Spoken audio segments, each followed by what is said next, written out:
Are you struggling to become productive? This video is for you. I struggled hard in the early days of my productivity journey, and here are 8 problems that I faced and 8 of the best solutions I could muster to fix them.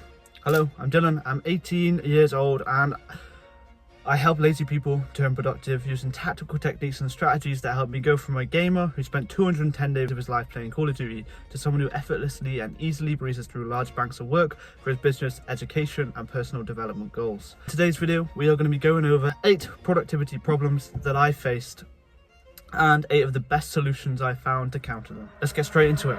Productivity problem number 1. This is something a lot of people face: procrastination.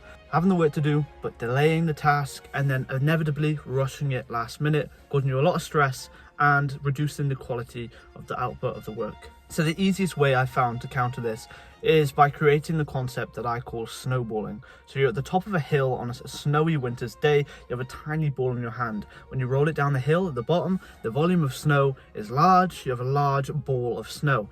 And productivity and dopamine and motivation is the exact same thing. So you're feeling procrastination. The easiest way to get out of this rut of procrastination and do the work is by starting small. So rather than doing the work, do side missions and side tasks that aren't interrelated with the work. For example, tidying your bedroom, cleaning your desk, and this will build up the inertia and momentum, allowing you to roll into the work because you've already got the momentum and motivation flowing through your body, making the work and the large tasks that you're procrastinating quite easy to complete. Snowballing to combat procrastination, that's how I found it. The video is up here if you would like to watch it, but that is how I found to counter procrastination. Productivity problem number 2, a lack of prioritization. So by this, I mean working on low importance tasks rather than the ones that are pushing the needle. And the simplest way I found to counter this is by day planning. So I'm not suggesting you don't complete the low priority tasks. So for example, tidying my bedroom is a very low priority task and isn't pushing the needle in the business and the personal development goals that I want to reach in the year 2025. However, if I day plan the tidy bedroom and the high priority tasks alongside each other, it inflates the importance of the smaller task, allowing you to complete it faster, and then therefore you won't put as much focus on it. So if you day plan everything together in one nice and neat day plan, I'll pop up how I do it here, and it'll inflate the importance of the small tasks that you kind of don't really need to complete to push the needle, and then that'll make you go and complete them more productively, faster, and you'll spend less time focusing on the small tasks because you've completed them effortlessly and easily. Productivity problem number 3, distractions. Distractions are a cohort of the problem in productivity. If you are distracted, you won't be able to complete the work, essentially.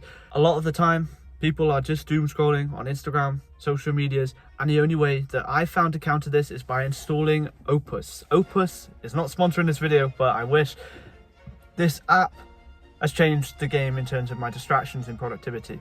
It bans TikTok and Instagram and all social medias from the start of the day until I turn it off. So it's very effective in stopping the distractions, because you try and click on the app, but then it pops up with a motivational message guiding you back onto the work and delaying the distraction even more.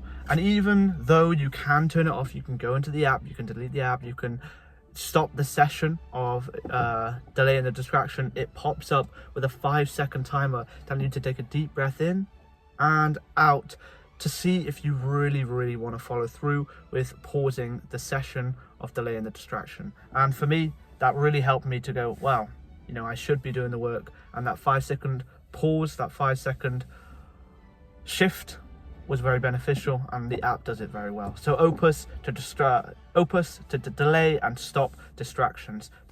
I just want to come here to remind you that I am doing productivity coaching. The top link in the description will take you to a link where you can book a meeting with me, and I can turn you productive using the tactical techniques and strategies to help me go from a gamer who spent 210 days of his life wasting away on Call of Duty to someone who effortlessly and easily breezes through large banks of work for his business, education and personal development goals. I want to help you help yourself. Click the link if you're interested.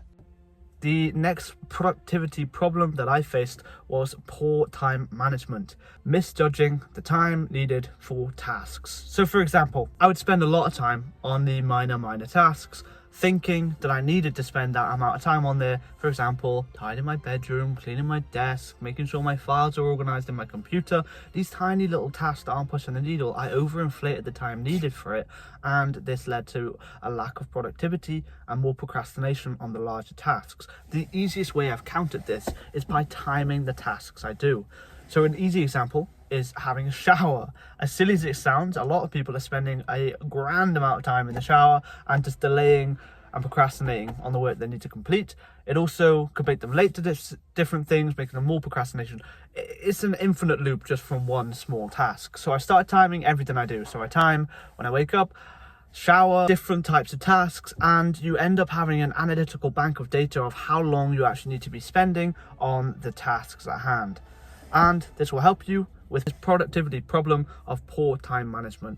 Make sure you're recording how long you're spending on different tasks, and you have this analytical bank of data to refer to see how long you need for the task. Next, multitasking. See, this is a productivity problem that not many people realize is an issue, but your brain doesn't have the capacity in the prefrontal cortex load to balance multiple things at once, especially if you're pairing the tasks wrong. So this gets me onto the solution, which I found if I pair tasks tactically, then I can get multitasking done efficiently and productively. So for example, analytical tasks like trading can't be paired with analytical tasks like financial forecasting for product businesses. So you can't pair analytical with analytical. You need to pair analytical like trading with creative like editing this video, for example. So I can trade while editing a video because the prefrontal cortex load on trading is full, but the pressure on the prefrontal cortex is little from the creative task because there's no time limit, there's no rush, and it's creative. It allows me to relax a little bit. So when you pair the analytical with the creative, rather than analytical or creative, you get a fair balance and you're able to multitask better because you're using different segments of your brain, and it'll make it easier for you to manage. So that's my solution to multitasking as a productivity problem. Next up, burnout. Burnout is something everyone will face. I've been burnt out before and it's not too great, but the one thing you do learn from burning out at least once in your life is the symptoms and signs of burnout before it happens. So notice the signs. This is the solution, and you can notice them by feeling when you're feeling a lack of faith in the work. So for example, if I'm making this video and I'm feeling, oh, this video is not even going to help anyone, it's really shit, like I shouldn't be doing this, then that's a sign of burnout and a sign I'm overexhausting myself on the content strategy. So figure out the signs of burnout, and the major one is a lack of faith in the work. So you're doing something, for example, trading. You're trading. Oh, like this is not gonna make me any money. Like you're losing faith in the task and the business, and this is a clear sign of burnout. You need to take a step back, go on a long walk through nature, and just reset your body system and relax. Serotonin, get a good meal in. Endorphins, go for a nice long walk, maybe do some stretching, and just reset your brain and body so you don't burn out. Next up, an obvious lack of motivation. So motivation is what everyone preaches that you need for productive work, but essentially you can hack this as well. There's a solution to this productivity problem, and I believe it is caffeinated beverages. This is quite a cliche and maybe unrecommendable response, but if you're over the age of 16, having a sip of coffee while you complete the work will increase the dopamine being released in your brain based on the caffeine and the way it reacts, and this will make you feel more motivated in the short term. Because in the long term, you do need discipline. You do need to have the ability to go, right, I don't want to do this, but I'm going to do it anyways. If it's a one-off Monday and it's a Monday early morning, I can't be asked to complete this work. Having some coffee, putting some good music on will give you the dopamine to complete the task. It'll make it easier for you when the motivation and the discipline disappears. But overall, you want to be disciplined and avoid motivation.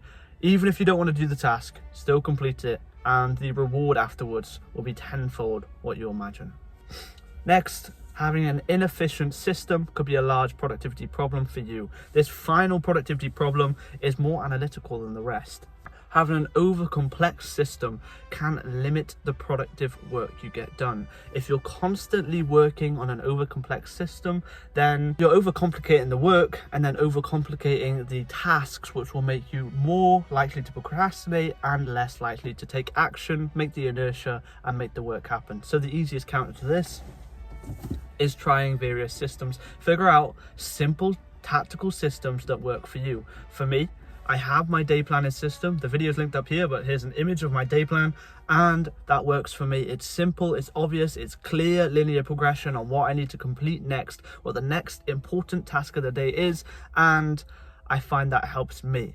It's going to be different for everyone. Maybe my productivity system wouldn't work for you, but just trying, testing, and learning and adapting will be incredibly beneficial to simplify your overcomplicated, inefficient system of productivity. I'm really happy about this video. These are the 8 most pungent problems I faced in my early days of productivity, and I hope I gave valuable solutions, in which I believe I did. If you're looking to get more help from me, the top link in the description will take you to a meeting page where you can book a meeting with me, where I'll teach you in more detail these tactical techniques and strategies that I preach about on my channel and apply them directly to your life to make you more productive. I wish to see you there, and I want to help you help yourself. Click the top link if you're interested.